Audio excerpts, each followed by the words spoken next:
It's Wednesday. Wednesday's new comic book day. We have to go to the comic book store.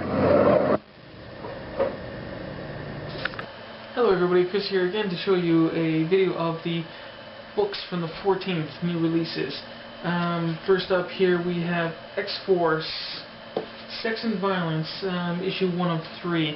This issue I thought was really good, really nice story about Domino, and she got in trouble with some assassins, and she gets Wolverine and to help her, and the what was his name, Elixir or whatever, was supposed to come heal her. He ends up telling Wolverine. Wolverine comes and helps her, and yeah, just really interesting. And but she also happens upon these people who are doing what seems like human trafficking. So that's kind of where some of this title comes in, the sex and violence, and also as you can see on the cover here, Wolverine and Domino give each other a good kiss.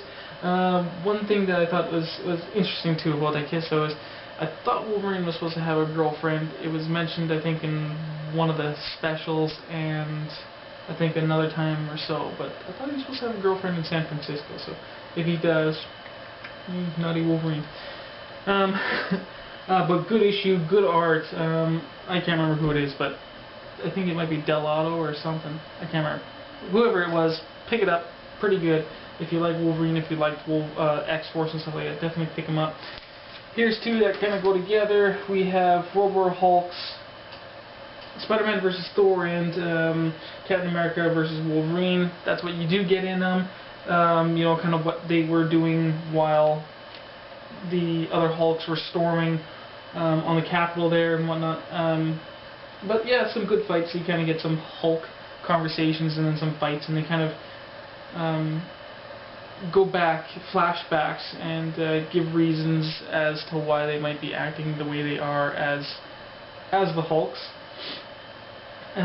Wolverine seems to be a smarter type of Hulk. He has like lots of rage, but he's retaining more of his you know, smartness in his mind because of his healing factor. But when he was in the Hulk books, he seemed more dumb, and the Red Hulk really just got rid of him easy. So that kind of didn't make sense to me. He should have been more better than he was in those books. But also in these ones you do get in the backs, there's like backup stories of some of the other Hulks. You have Iceman and Cyclops and such. So these were a lot of fun. You know, good artwork, and as you can see, the covers go together.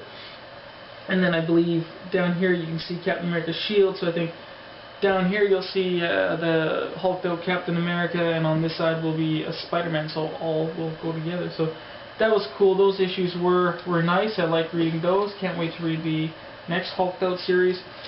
We have Astonishing Spider-Man and Wolverine. This is issue number 2, where they've been, you know, going through this time loop kind of thing.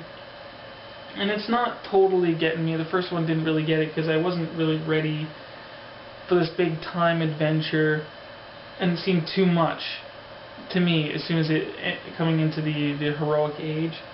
It's an okay story, but yeah, basically Spider-Man, kind of like the same one, he's trying to help out, and it seems Wolverine is just kind of, I don't know, he's really not helping things along. But yeah, it's an okay read. It's a nice kind of team up, but it seemed a little much at first for the heroic age. And that's a six-part issue, I think. X-Men Origins Deadpool one shot. Kind of good to see some origins of Deadpool, and you know how he's mixing with Cable and Wolverine. We have Second Coming Revelations Hellbound number 3, where they rescue what's her name now? Magic, I guess. Iliana, Colossus' sister. Yeah, I haven't read that one yet. We have Deadpool Corpse issue number 4. Hopefully this one is a little better. Some of the last ones were a little boring. Oh yeah, here's a thick one. Okay, finally, annual Invincible Iron Man. And yeah, that one should be pretty good, hopefully. And here's one that I'm really hoping will be good, because watching Blue Goblin 01, he does a lot of comic book reviews. If you guys haven't watched him, if you haven't, probably should go check him out. Pretty good fella to be conversing with about comics. And he said that this one was amazing. This one that was his pick of the week. And issue number 3 was good for me, or part 3 of the Grim Hunt was good for me. 1 and 2 I wasn't really meh on, but Gobby's saying that part 4 here is really good, and I hope it really is well, and that'll make me satisfied to have read the Grim Hunt. The Invincible Iron Man number 28. This series has been pretty good, and looking forward to see all the developments of the new armor and that. Yeah, so really kind of cool, and yeah, just Iron Man. Invincible Iron Man has been really good. Here's a big one for the week. Is X-Men Second Coming, Chapter 14. This is issue 2 of the Second Coming, but Chapter 14 of the overall Second Coming.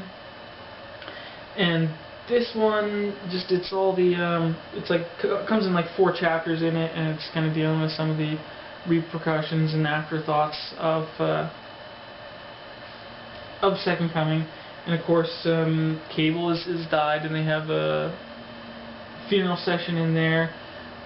Just kind of like Kurt's. It kind of seems a little too fast, but some good moments in there.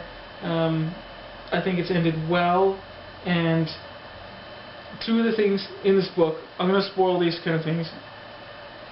I don't really need to talk about the whole entire book, but the 2 biggest things in this book is there's a new XForce lineup. I thought that was really cool, and basically Scott's disbanded the XForce, but then Wolverine continues XForce. And saying there's only one rule about XForce: you don't talk about XForce. So that was kind of cool. And the biggest reveal at the end of this book, well, one, you kind of see, and you know again, or Emma sees, that Hope has the Phoenix Force. It seems like she has the Phoenix Force. And we've already seen those little bits in other books too, where it suggests that, yes, Hope has the Phoenix Force. And people talking about that she can really do basically anything that any of us mutants could do. But the big reveal there is, at the end, is the X gene has reignited. Right at the end of the book, I think it's about 5 different X genes get noted by Cerebro, and one of them in Vancouver, BC. So that's cool. But that's the biggest thing. Mutant kind is back, and maybe in full force, or maybe just these few single mutants. But that's the coolest thing. That's the coolest thing. So definitely that was some good stuff, some good end. But it sucks that we had to read X-Men number 1, which is stuff that has happened after all of the Second Coming, and yeah, that kind of makes it sucky. They should have finished these books, and I know there's an Uncanny X-Men Heroic Age coming up, I think, which deals with some story between X-Men number 1 and after Second Coming. Marvel, that stuff should have come out first before we ever got that X-Men number 1, because that messed up timing with the books. That really, I think, made me not like X-Men number 1 as much as maybe it should have. Should have had that time in between those books to see what happened in between. And last one, Avengers Academy number 2. Kind of alright. I'm going to be cancelling this one and just kind of dabbling in it, picking up on shelf or whatnot. It's not really sparking my interest as much. But yeah, I'm not even going to talk about it. So that's that. That's my books. Don't want to go too long over time. I'll see you guys later. Bye.